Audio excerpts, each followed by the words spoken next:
And we're live. Hello to all my BC WrestlePod nerds out there, and welcome to another rendition of the Takedown Troupe, your weekly TNA review show here on the BC WrestlePod Twitch, YouTube, podcasting network conglomeration syndicate thing we do pretty much every single day of the week. I am your host, Mikey, and joining me this evening, of course, is my TNA co-host, Papa Oso himself, Will. So I'm happy to have him back. You know, I went on a solo adventure last week for Valentine's Day, but now the crew is back in full effect. And we are here to bring you this week's episode of TNA from Thursday, February 27th. We will get into all the action that was this episode. Yeah, we are building to sacrifice. Things happened. I'm a fan of some, questionable on others, but we'll get to all of that. But before we dive too deep into the episode, really quickly, just to do a little bit of announcements, if you will. If you like what you see here and you want to know a little bit more and get more inside scoops of everything we got going on, make sure to follow us on the social medias. We got a Facebook, Instagram, Threads, Blue Sky, TikTok. And then, of course, you can follow us on YouTube and Twitch to see all our reviews. We pretty much cover everything and anything. We cover all the weekly TV shows, the pay-per-views. We have a podcast once a month where we do all sorts of crazy shenanigans. And you may also see our faces in other places on the internet. So make sure to follow us and stay up to date with all of that. Now that we got all that out of the way, we're just going to dive straight into it. So my initial thoughts about this episode before we go into the play-by-play. I mean, again, I've enjoyed most of the episode. I really enjoyed the action that we got with a lot of the matches, but I do feel that some segments backstage and in the ring kind of dragged a little bit, but still a solid show nonetheless. And we are going to break down everything that went down this week in TNA tonight. So we are going to begin with, God, this was way too long of a promo for me. I am sorry. Not everyone in the system needs to speak. You could just have Moose come in, do a quick thing. This does set up so the system all trash talk their opponents, which include Matt, Jeff, beating up on Leon Slater last week, all that stuff. And then they are interrupted by the Colognes, in which we get an unofficial official alliance between the system and the Colognes. So this is now a 5-man plus Alicia team, faction, whatever you want to call it out here. This was way too long. I am sorry. Mm-hmm. I was like, this was like the first 10 minutes. I was like looking at my invisible watch. Okay. Literally, you could have just had Moose talk, Colognes come out, form the relationship, bam. We did not need every member of the system talking. God. Each Of course, person, you like know two. me though. You know me. The system. Anytime they come out, it's a freaking snooze fest. I'm just like, shut up. And then I'm just like, and this is the other thing. With the Cologne brothers coming out, and I was like, well, that wasn't obviously going to happen, was it? I'm like, come on, give us something. I would much rather see an unconventional, like, truce alliance happen than the typical, oh, obviously they're going to get together because they're the same. They're identical. And I'm just like, come on, guy. And that's not just TNA. That's like everybody. It's like, give me some atypical alliances. I want to see some, like, alliances that you would never imagine coming together. And this is just not one of them. So when they came out, I was like, okay, all right. Yeah, Nick went on way too long. Dear God. It was like 10, 15 minutes of the first part of the show. I was like, literally, during this whole entire promo, I could have made a sandwich, checked a couple of emails. Within that span of time, I'm like, nah, we're good. And that's exactly what I did during this promo. I made my lunch for work. I like ironed my clothes. I did all that, and they were still going. And this is not hyperbole. It is literally fact.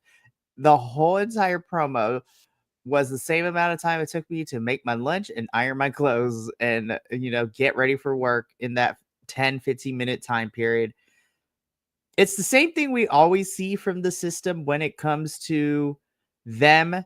The amount of, also, by the way, the amount of delusion that the system has, I was just like, when, they thinking that they run TNA, I'm like looking around and I'm like, who said that? Like, who thinks that? We know you guys haven't been relevant since you all lost the championships you held, the tag team and the world championship. Now, Moose has the X Division championship, but like, I mean, let's be 100% all the way real.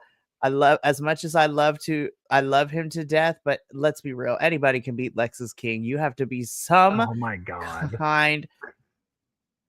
Yeah, so you were here for NXT, but I was just like, not my favorite match. I'm just gonna be honest. I was like, not my favorite. I watched NXT. I watched it, and I was just like, what is this? I mean, even not to talk about another program, Promotion. but when that match was made, it was like, what kind of Why? stupidity is this? I mean, truly. And It's then, just like, why? come on. I mean, my grandmother, and she's dead, could beat Lexus King. Yeah, but here's the thing. They have this alliance. The system has the alliance with the Colognes. After Sacrifice, I'm expecting them to dissolute and then they be fighting each other. So I'm like, all right, that's fine. It is what it is. We move on from this opening segment, though. Of course, our girls, Spitfire, are interviewed backstage, getting ready for their tag team championship match. I'm kind of mad at commentary for this one for not remembering to say that, because this is for the Knockouts tag titles. And with the added stipulation that the losers become the winners, like personal concierges for 24 hours, which we'll get into that, because that was stuff I actually really enjoyed this episode. But funny. Spitfire, Danny Luna, Jody Threat says that there is nothing that the House of Elegance can throw at them because they are going to retain the championship and put those pretty girls in their place. And I'm like, you go, girls. I'm here. Overthrow the matriarchy. I'm just kidding.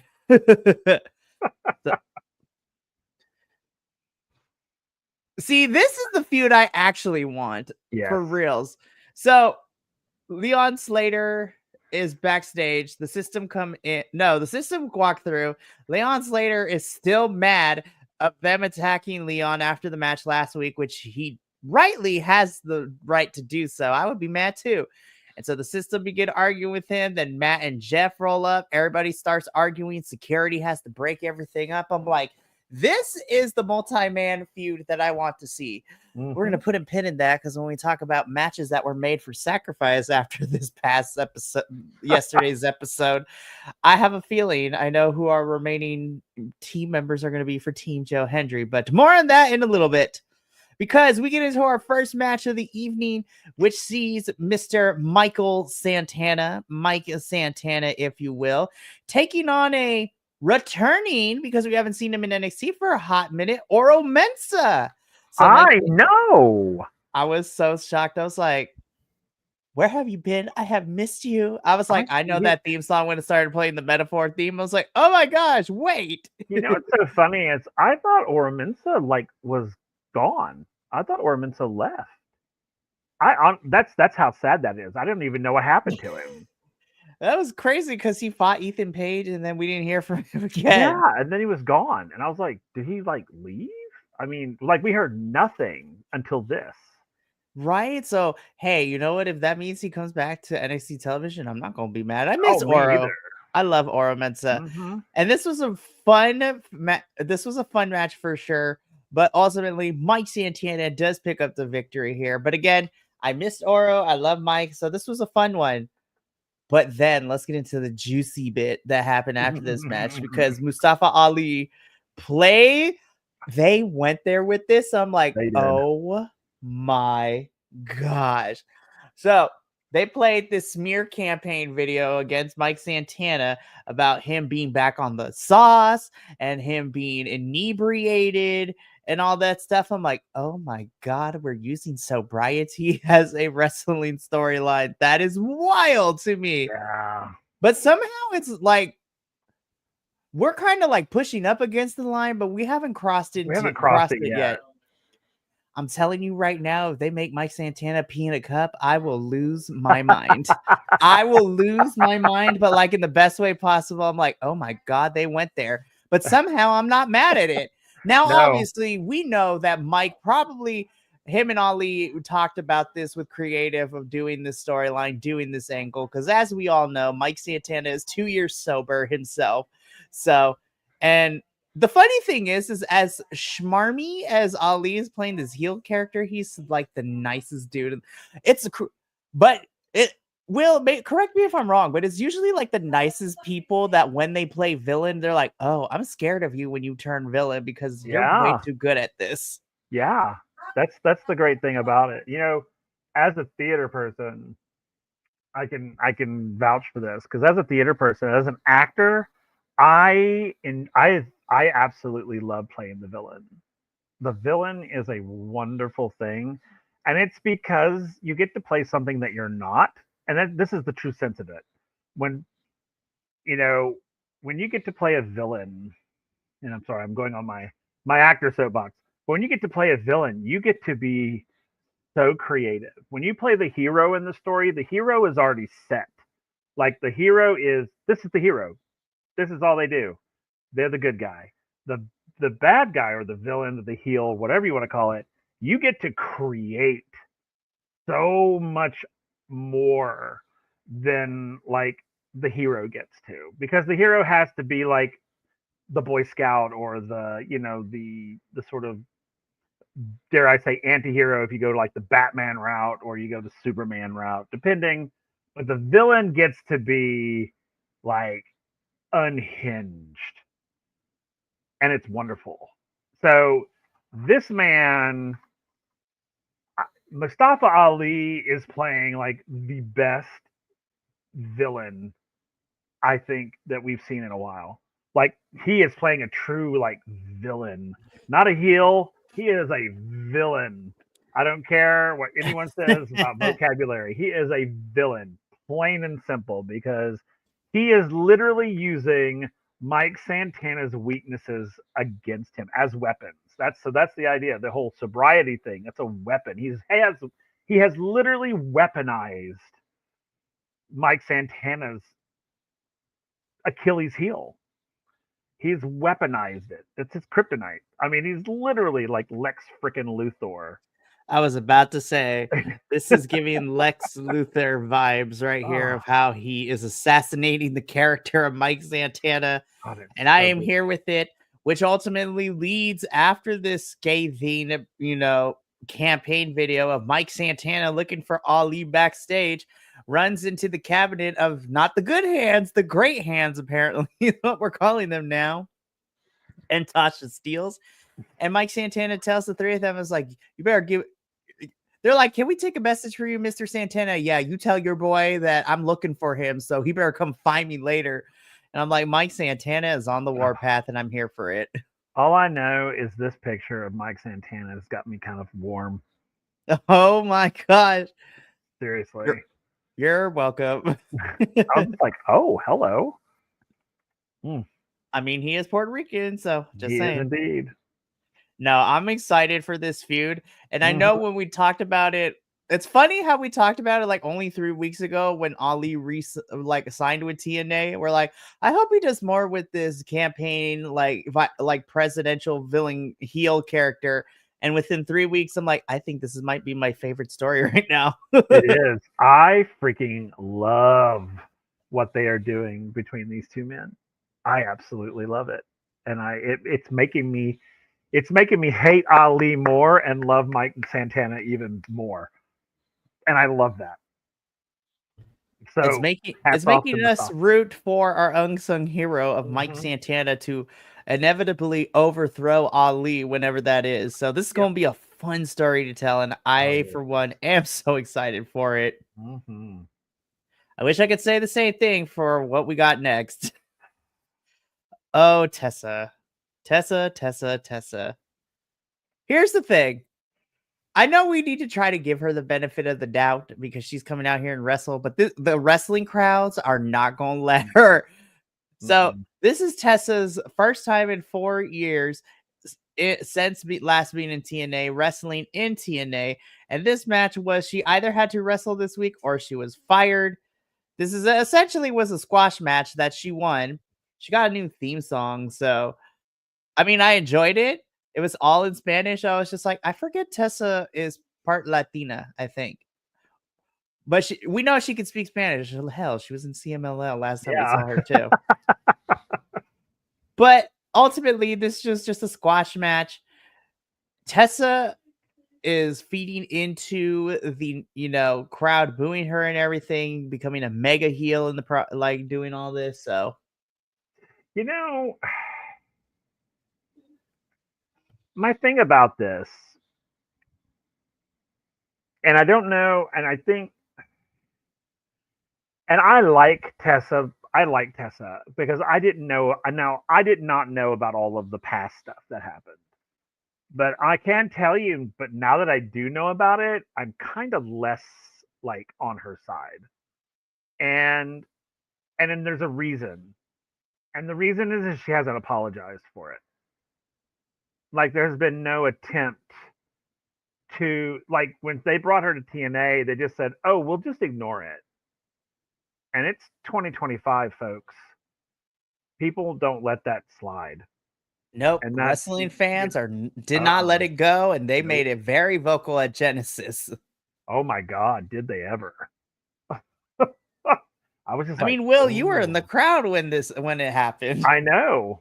I was just like, when she came out, it was immediate. It wasn't even like a woo. Oh, wait a minute. No, it was like boo. I mean, it was all the people around me. I did not, because again, like I said, I don't know enough. I didn't know enough about her yet to do that, but I was very uncomfortable with the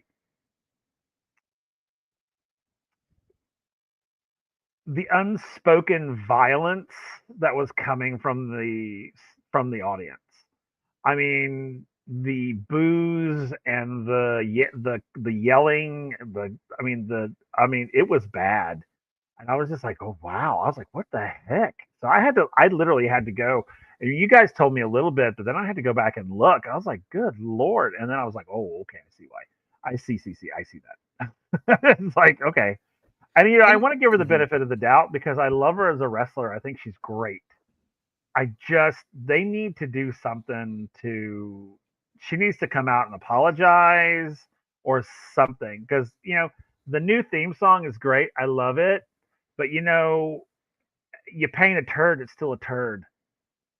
You can change her outfit, you can change her makeup, you can change her song, you can change everything. But people, it's still her. I'm like, it's not going to change until you do something to change it. And Will, you bring up a very critical and valid point too, because even though he's not on the TNA panel with us, I do want to bring up one of our other co-hosts, Macho, who does NXT with us. I mean, he shared with both of us before. It's, as a wrestling fan, he's torn and he's caught in the middle, because on the one hand, and like you said, Tess is a fantastic wrestler, and I think she's really great in the ring.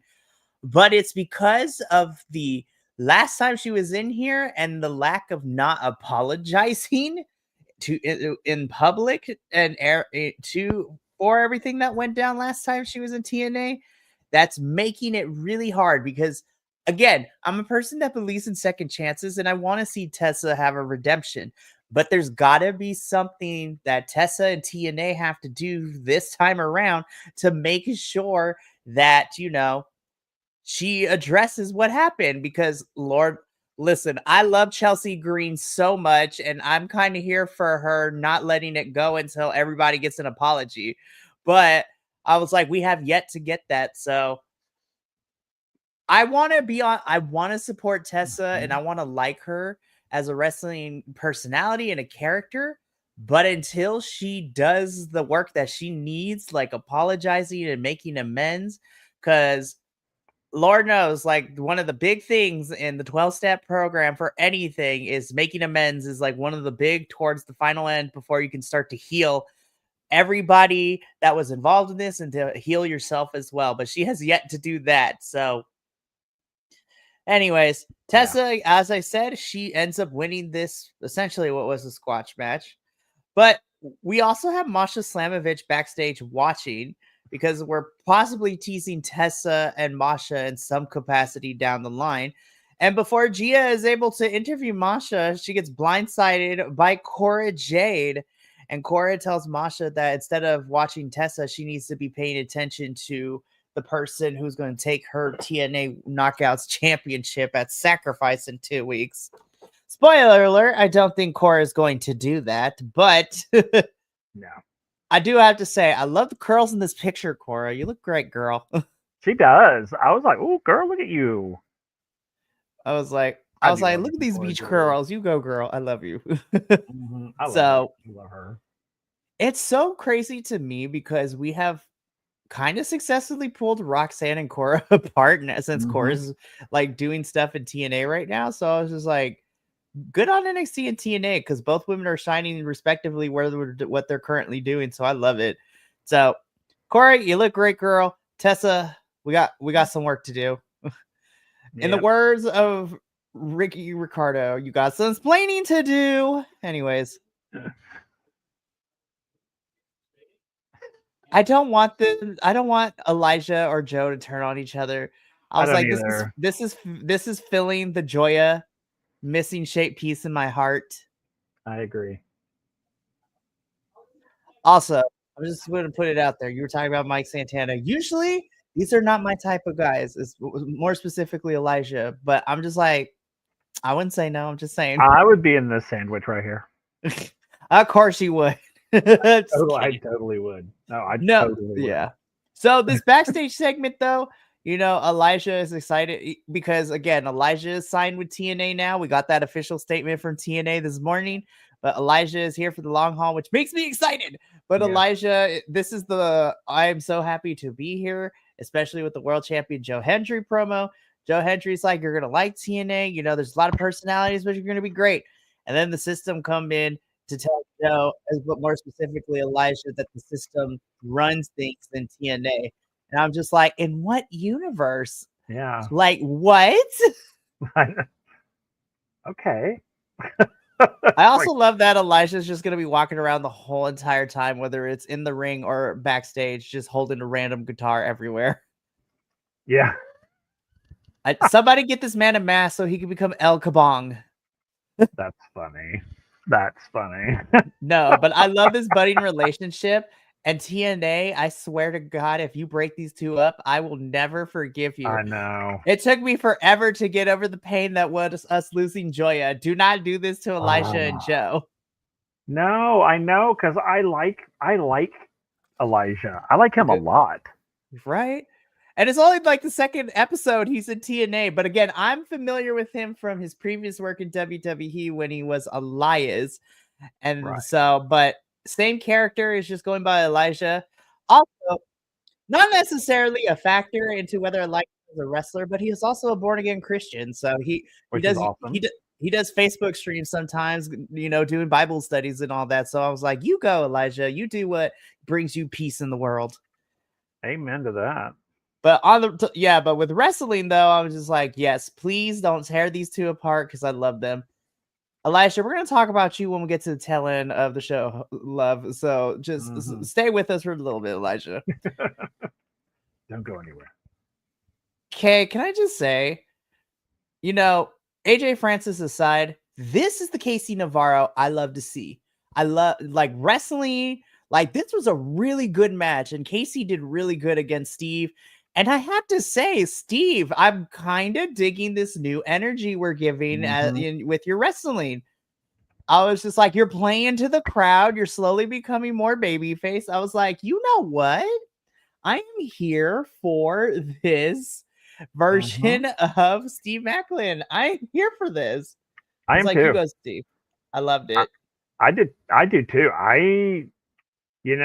Because, you know, I first came in, Macklin was a bad guy. He was a heel. I mean, he was like full on. And then that whole him and Josh thing happened, and then we started seeing the slow turn. And now he's like, and I hated him back then. Now I absolutely love him. And I'm just like, gosh, I love this version of Macklin. I love it. And I mean, don't get me wrong, I like a good heel, good bad guy, but I just didn't like him as a bad guy. I think he's much stronger as a face than he was as a heel. And I agree with you. And I will have to say I did thoroughly enjoy Casey Navarro in this match. I really wish AJ Francis wasn't there, but I mean, I really do wish Casey was his own man. It was a single wrestler without a sidekick or whatever, Right. a Right. hype man or whatever the hell AJ Francis is. But I really enjoyed this match actually. Well, we talked about it 2 weeks ago when we had that live episode of TNA, because we both said that we did not like this performative, and excuse our term for this, but like the showman monkey with the little top Yeah, hat on that Casey Navarro was doing with that stupid exactly. penthouse segment. That was so dumb. And I was like, don't. I was like, just let Casey be what he was when he came Yep, into TNA. I mean, he could still be part of first class, but just let him be more of the arrogant, yep, like, I'm the shit, so to speak. We're far enough and I can curse. yeah. So I'm like, Curse it, girl, curse it. yeah. So this is the Casey I want to see all the time because he Yep. is a fantastic wrestler. I just feel that he gets so bogged down with the character that he's playing, and sometimes we forget that he's a fantastic wrestler.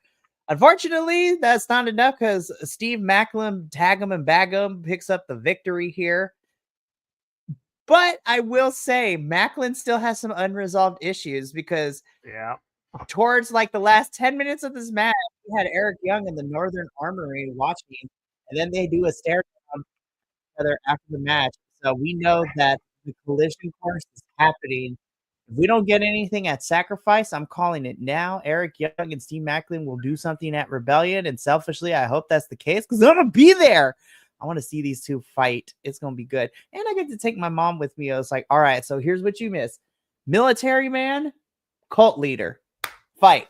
Like, I'm really kind of getting tired of this whatever this is. between Macklin and Eric, or the I mean, fact no, that this he's the leading. whole concept of this.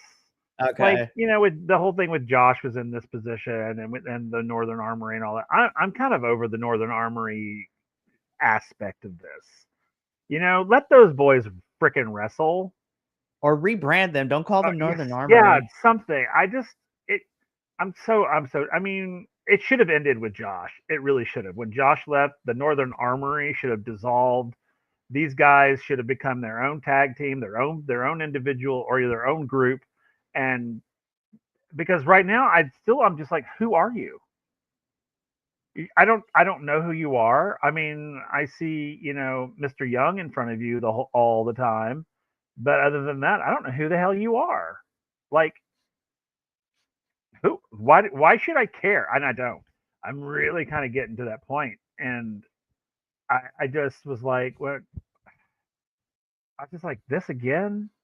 I mean, that's where it's at for me. It's like every time they come out, it's like this again. Come on, give me something. Give me something new. Give me something different. I Right. need something other than the same crap that you've been giving us. If you gotta do your thing, get out there and do your thing. This whole stare down thing is getting old.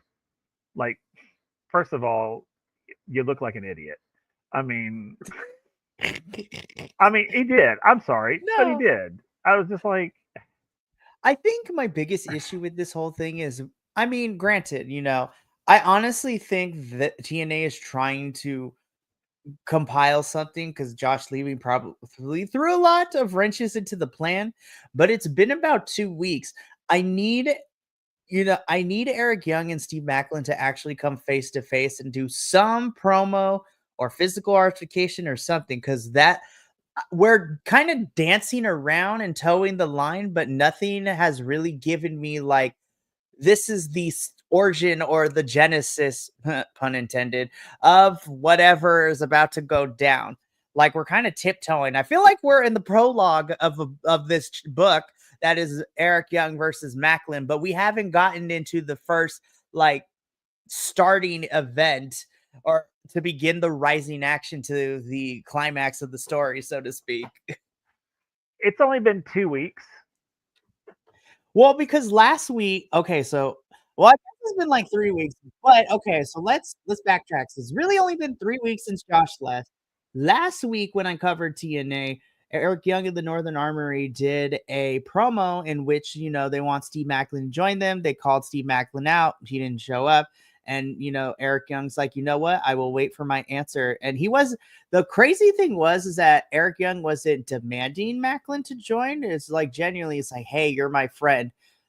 But in like a very like gaslighting cult leader status way, if that makes any sense. And so now this is really the first time that we've had these two look like stare down each other. But what I need now is I need them to come face to face on the mic or physically, come to blows to start off whatever this story you want to tell with them, because we're just tiptoeing around. And I think now it's time to pull the trigger. It's funny. I asked that question because it literally feels like this has been going on forever. And it's only been 3 weeks. See, that's the case, then we need to do something different. Do something. Yeah. Add a little bit of spice. Do something like something. I mean, I love all the talent involved. I hate the story trope. And I can say that because I write sometimes, okay? But I hate this story trope, and I've never really liked it in any type of media.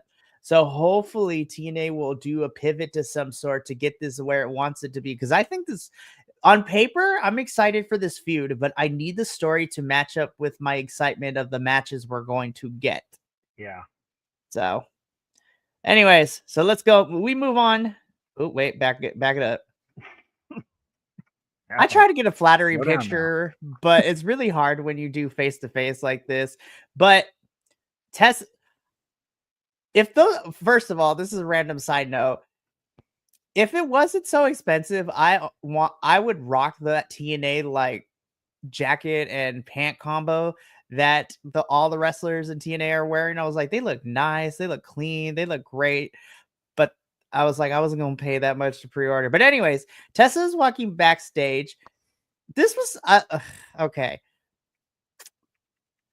I'm trying to say this without sounding really bad when I say this, but this was not a good back and forth.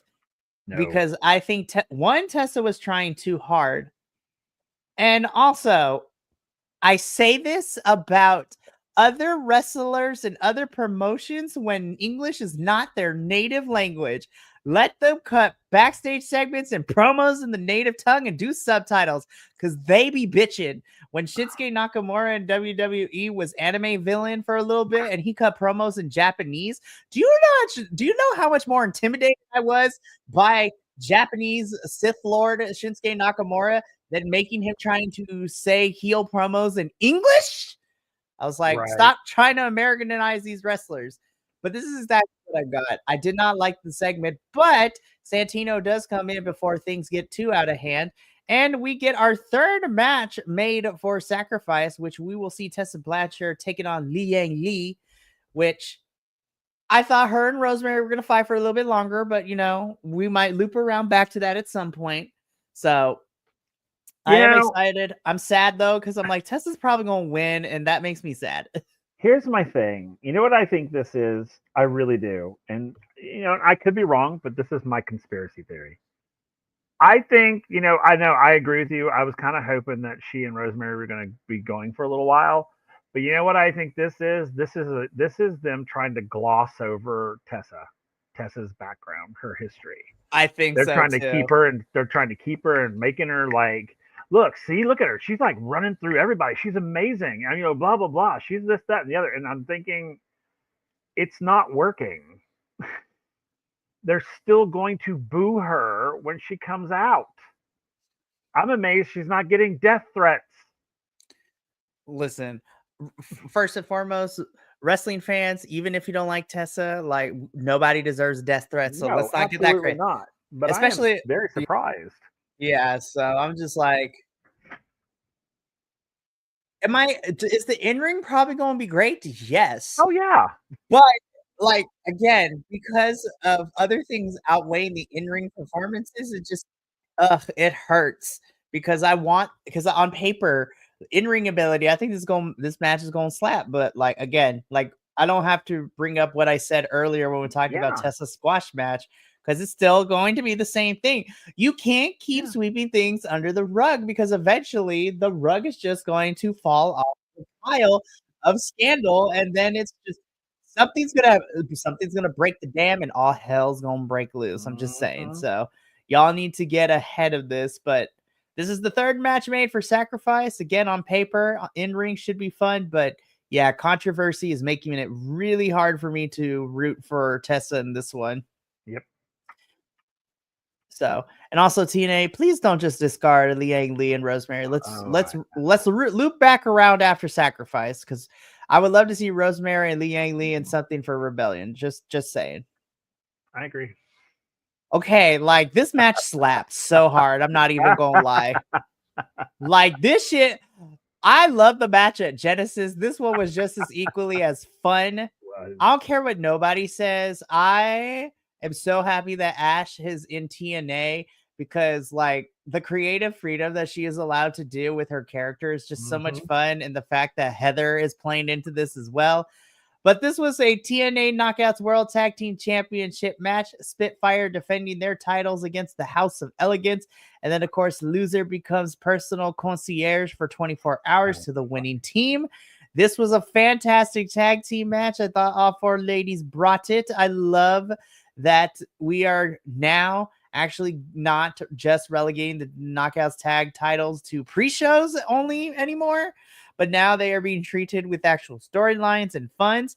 But let's be honest, these are really the only two Knockouts tag teams we have. But hey, I'm not tired of it quite yet, so I'm still enjoying the ride. Spitfire not only retain their titles, but the House of Elegance has to become Spitfire's personal concierges for 24 hours. And man, they did not wait long.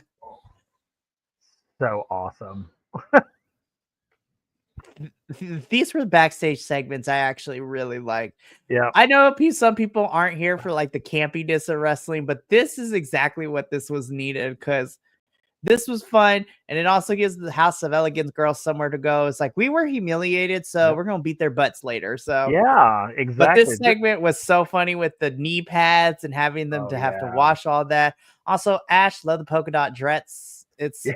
It's baller. Yep. Let's take a moment and let's talk about the silliness in wrestling. I think things like this, the silliness, and because back in my day, um, that's all we had. I mean, wrestling was silly. I mean, it was called wrestling for a reason. It was pure at times. It was pure comic gold, and it's part of the culture of it. And I don't. These people get all pissy about that. I'm just like, guys, you know, this is not new. This sort of campiness is not new.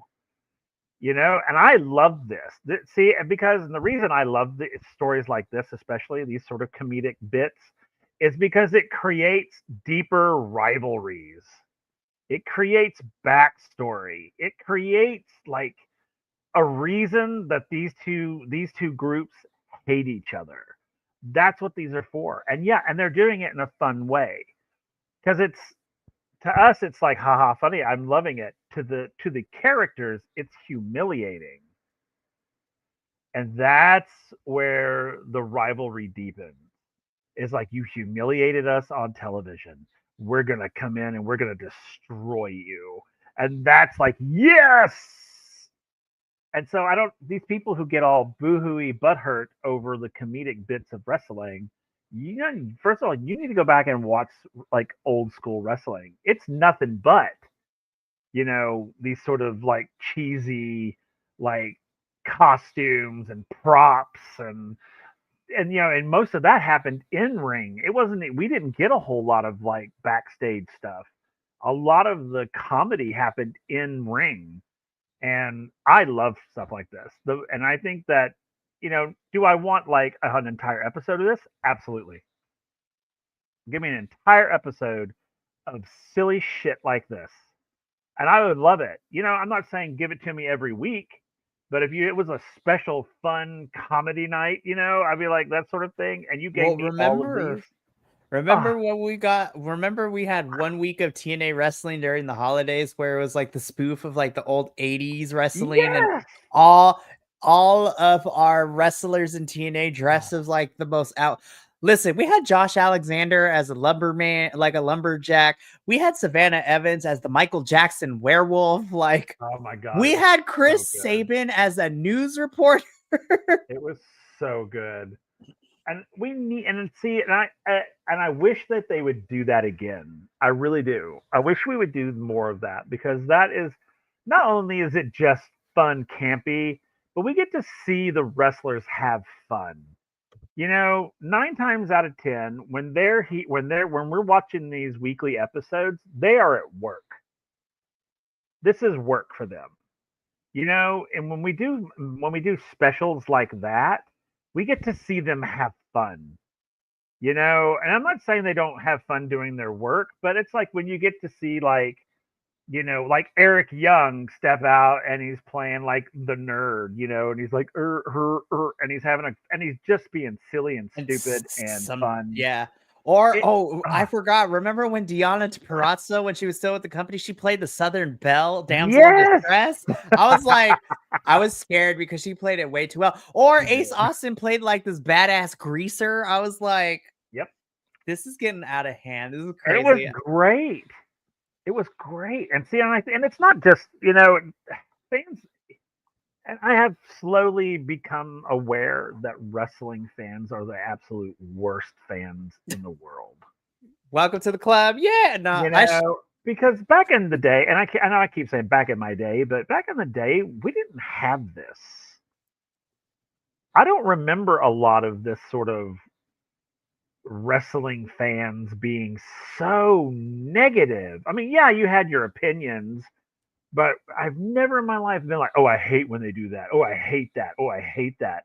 See, back then it was like, "Oh, we're gonna watch some wrestling. Let's wait." Yeah, it's gonna be absolutely ridiculous. You're gonna see like, Hacksaw Jim Dugan coming out dressed as a freaking clown, and he's gonna get his ass handed to him by Rowdy Roddy Piper. This that, and it's pure it's pure silliness sometimes, and I love it.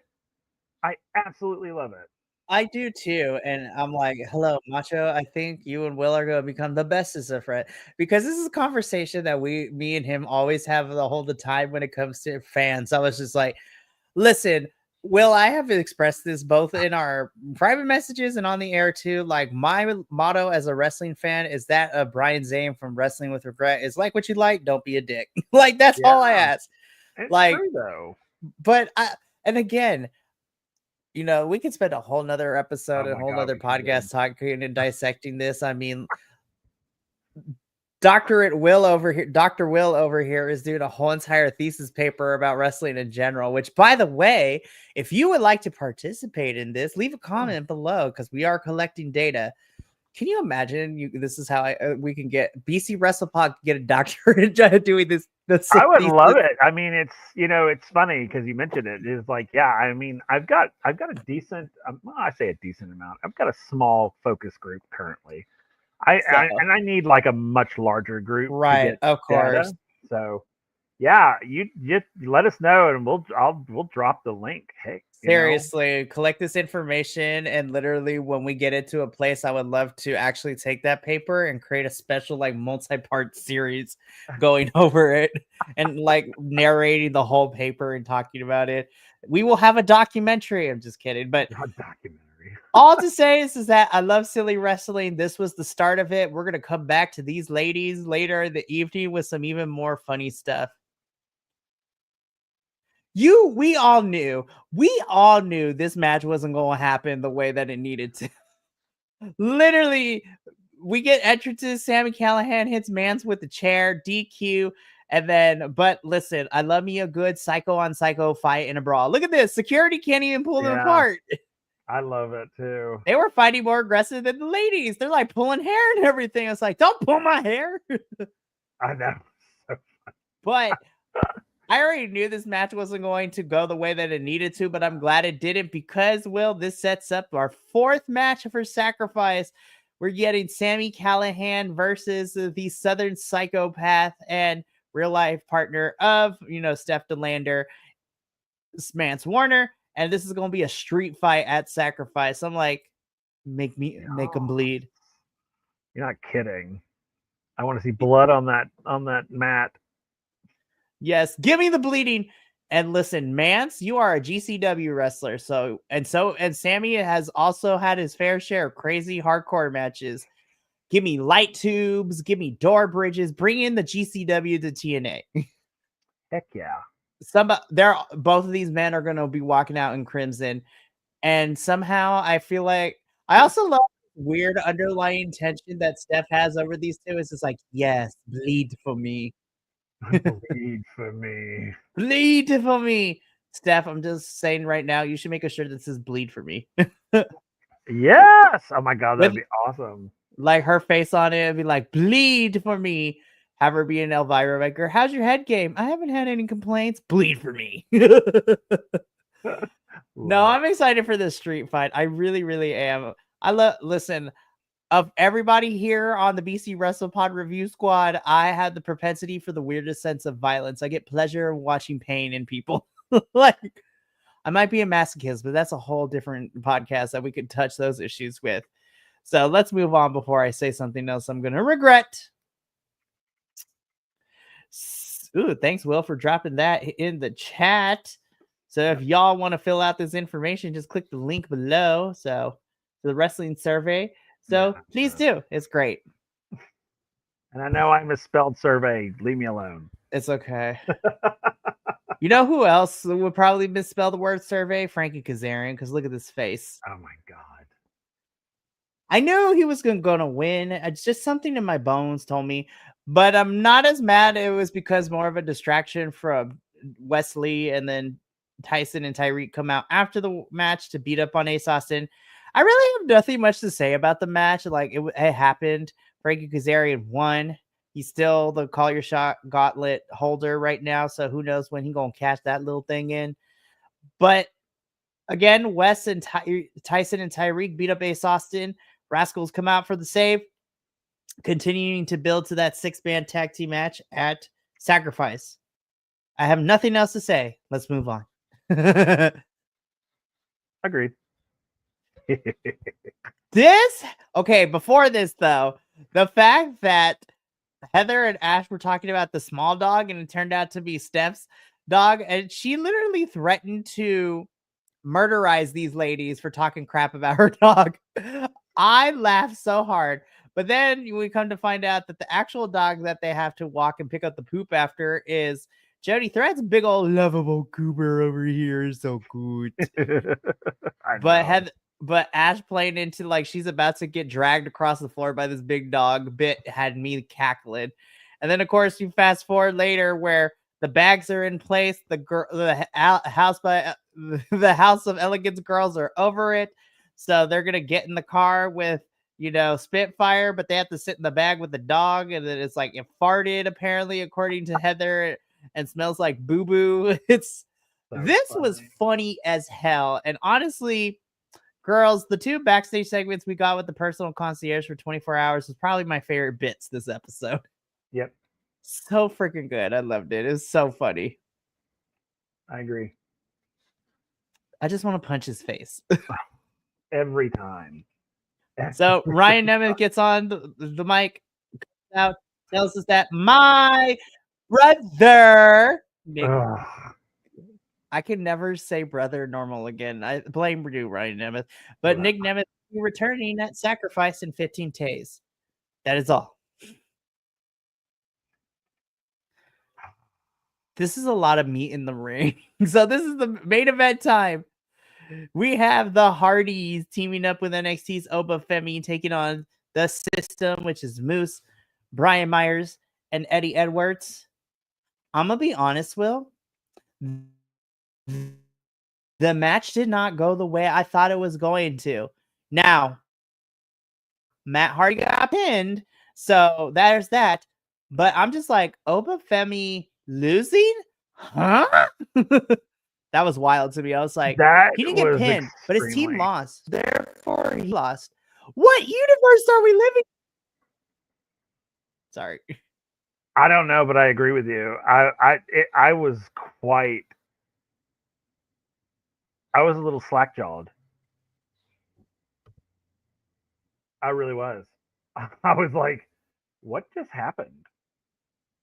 I was like, did that really just happen? I was like, because okay. I know. I was very surprised that Obafemi lost. I mean, It's and that one of the Hardys got. I mean, it's pinned. crazy I was to like, me. Oh, okay. So I'm like, oh, please don't do the system and the Hardys again. We closed that chapter already. yeah. But so even though he didn't get pinned, Obafemi technically lost, but I kind of not upset about it because it makes it more intriguing going into NXT's roadblock when Moose and Oba fight for the NXT championship. Spoiler alert, I don't think Moose is going to get that championship from Oba, but it should be a good fight though. Yeah, I think so too. We'll talk afterwards too, because I want your thoughts on this Julia versus Stephanie championship versus championship match. Listen, those girls are going to brutalize each other, and I'm here for it. But I'm like, does it have to be for winner take all? But I digress. So speaking of winner take all, though, because the system continued the fights and the beat downs, and everybody gets pulled apart, Santino comes out, and we get our fifth and our sixth match made for Sacrifice first. Because Jeff Hardy has 2 wins over Moose and has pinned Moose twice in some form or fashion, we are getting a ladder match for the TNA X Division Championship. I'm just like, I was like, you just wanted to give Jeff Hardy a reason to flip off things, and I'm not upset about it. Mm-hmm. But Moose is no slouch either. I have seen that man jump off ladders, and it's crazy as well. I'm hoping that he spears Jeff Hardy off a ladder. That'd be crazy. Oh my god. But Jeff Hardy is challenging for the TNA X Division champion. Now, the funny thing is originally the next match that got announced is a 10-person tag team match, which is going to be the System, which is JDC, Eddie Edwards, and Brian Myers teaming up with the Colons, taking on Joe Hendry, Matt Hardy, and 3 partners that they can find. So in a digital exclusive, Matt and Joe found their first partner, and he appears in this little graphic. So right now it is Joe Hendry, Matt Hardy, and Elijah, as well as 2 other team members taking on the System and the Colognes. Do you want to hear my picks for this? Yeah, I do. So I think so. Joe, Matt, and Elijah are already on the team.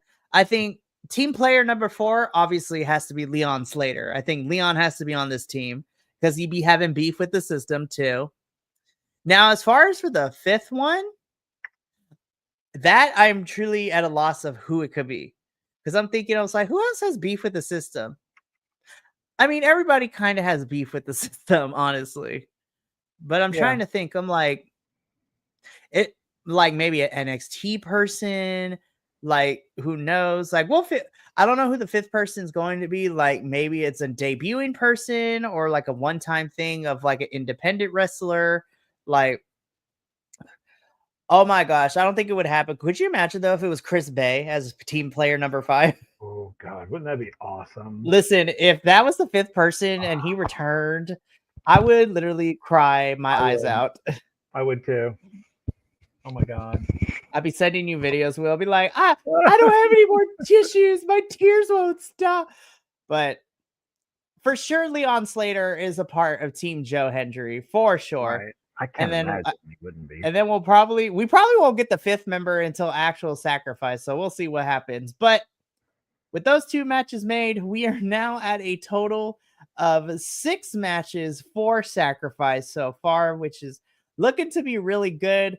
We have Team Joe Hendry versus Team System in this 10-man tag team match. We have a ladder match for the X Division Championship. Tessa versus Liang Li. Sammy versus Mance in a street fight. We have Masha versus Cora. And of course, the Rascals and Ace Austin versus Wesley, Tyson, and Tyreek. So probably get one more match, babe. I hope Mike Santana does something at Sacrifice because I'm like, actually, no. The story we're telling with him and Ali, I think is better at Rebellion. Yeah. We don't need to rush it. We can wait until Rebellion for that one. But that does bring us to the end of our TNA review. Sad, but that is okay. Overall, while I had a lot of questions and some things didn't really click for me, I still really enjoyed TNA. Mm-hmm. House of Elegance and Spitfire, y'all get my MVP award this week for making me laugh. Yep. It was so good. But that's going to be it for us here at Takedown Troupe Review. Thank you so much for watching this episode. I will be back next Friday to review TNA. Will, unfortunately, has better things to do. Just kidding. Will not be here, unfortunately. He's so mad at me. I'm about to get it afterwards. No, but Will has other obligations that he needs to take care of. So I will be running a solo review, or potentially maybe I can ask Adolfo because he owes me a couple of favors. But I digress. But TNA will be back next week, whether it's just me or have a temporary co-host for the week. But I am super excited to come back to talk about TNA as we get closer and closer to, Sacrifice. But if you want to stay tuned for other BC Pod stuff we got going on, tomorrow night is the Elimination Chamber for WWE. And Sunday, we will be doing a review of Raw and SmackDown. And then Monday, in about 48 hours or so, you could see myself, the Professor, Minnie, Jesse, and Macho. The 5 of us review the Elimination Chamber pay-per-view and talk about everything that went down in the land that is Toronto, Ontario, Canada. So it's going to be a fun one. But then you can also catch us next week for AEW as we get closer to Revolution pay-per-view, CMLL and NXT on Wednesday, again TNA next Friday, and then Saturday, Adolfo and I will be doing MLW's Intimidation Games, but doing a live watch-along, and then Sunday the 9th is our AEW Revolution pay-per-view watch-along as well, because it is a big 4. So we busy. Spring is locked and loaded, and it is about to get nuts. So it was announced earlier today when I popped on for the Nick Wrestling Podcast Happy Hour. But stay tuned to all our social medias for Podmania 2025. BC WrestlePod is teaming up with 2 other podcasting networks, and it's about to go ham. It's about to get crazy. I'm so excited. But stay tuned for more information as we get closer to WrestleMania Hell Week, which my co-hosts don't know this, but I have the form ready to go. So I'm dropping it in a couple of weeks to everybody. So y'all gonna sign up for some stuff, but me and Will got to get up on out of here. So from us here at Takedown Troupe and the rest of the BC WrestlePod family, remember, take care of yourself, love one another, stay iconic, and more importantly than anything, you always deserve to finish your story. We will catch you later for more wrestling goodness, but until then, sayonara, adios, and take care of yourselves tonight. We will see you later.